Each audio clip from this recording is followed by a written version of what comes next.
the idea of understanding suffering is a futile endeavor. Much greater people than any philosopher, Moshe Rabbeinu, asked God, show me your way. I want to understand why. Why are things happening?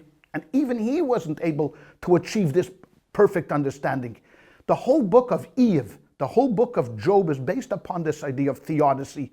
Why is there good and evil? Why is there evil in the world? And at the end of the book, Job himself turns to God and says to him, please, I need to understand why this suffering? He suffered terribly, Job. And what does God say to him? You don't understand.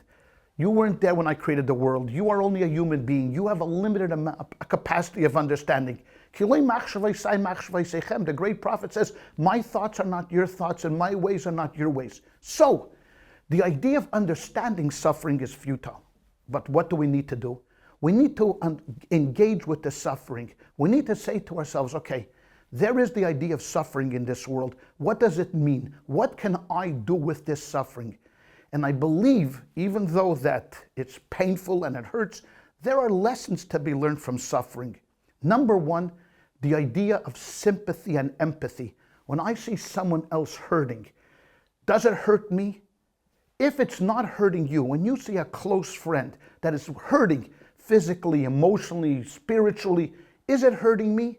If it's not hurting me, I need to look into the mirror and say, why am I not being more sympathetic? Why am I not more empathetic to that person? If we would never have suffering, if there would never be any pain in the world, we would never feel this way. We all wake up in the morning feeling great, going to sleep at night feeling great, and that would be it. So the idea of empathy and sympathy and rachmanis and pity is one of the lessons that the observer of suffering learns, to appreciate that someone else is in pain. I need to feel that pain. I need to help that person, reach out to that person, elevate that person. And for the person that's suffering, I understand it's very difficult. I mean, I've been a rabbi for a number of decades and dealt with many people that have suffered, and it's horrendous dealing with suffering. But there is something within the human being.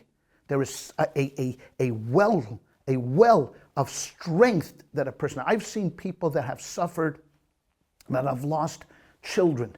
I mean, I can't think of a worse suffering than that, to be standing at a graveside and having to bury your children, that have been able to overcome their suffering. Doesn't mean that they're not hurting. They're hurting, but they've been able to be resilient, to go on in life. Do we want suffering? Absolutely not. We wait for the day of Mashiach when all suffering will go away.